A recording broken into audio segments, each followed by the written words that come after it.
24-р хорооны нутаг дэвсгэр буюу иргэдийн маань мэддгээр баруун салааны одоо бомбтой аршаа гэж байгаа.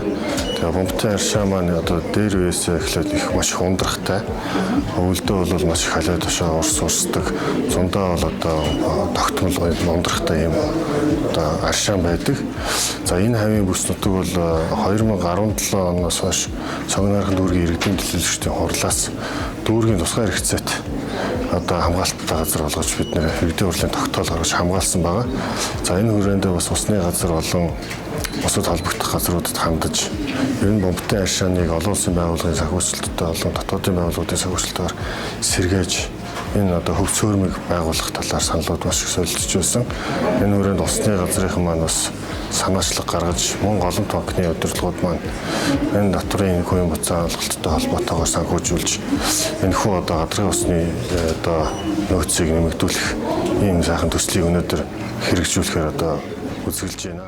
Өнөөдөр бид нар энэ бомбтын хөв цөөрмийн хэсэгт одоо нуур шаан байгуулахын ажлын гэрээ зурх ёсол маш амжилттай сайхан болж эхэлж байна. За тэгээд ажил бол одоо маргаашнаас эхэлнэ гэж ойлгож байгаа. Тэгээд төлөвлөгөөний дагуу одоо 6 сарын 30 гэхэд энэ тэр хэсгийн даар дэргэд ажих хүмүүст бол одоо аж амьдралын дээшлүүлэх мөн байгалийн олон зүйлд үйл ажиллагааг дэмжих юм нуурын хэсэг, за мөн одоо бомбтын аршааны тогтчлт цэцэрлэгийн хүрээлэнгийн хэсэг бол дуусна гэж харж байгаа. Тэгээд өнөөдөр энэ хүү одоо сайхан өдөр Голомт банк энэ сайхан туслыг одоо санхүүжүүлж ажил эхэлж байгаад бол маш баяртай байна.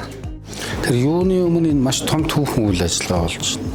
Голомт банк өөрөө олон удаагийн түүх бүтээсэн. Гэхдээ энэ удаа хувийн хвшлийн компани анх удаа өөрийн хөрөнгөөр нуур байгуулж байгаа ийм үйл ажиллагаа болж байна.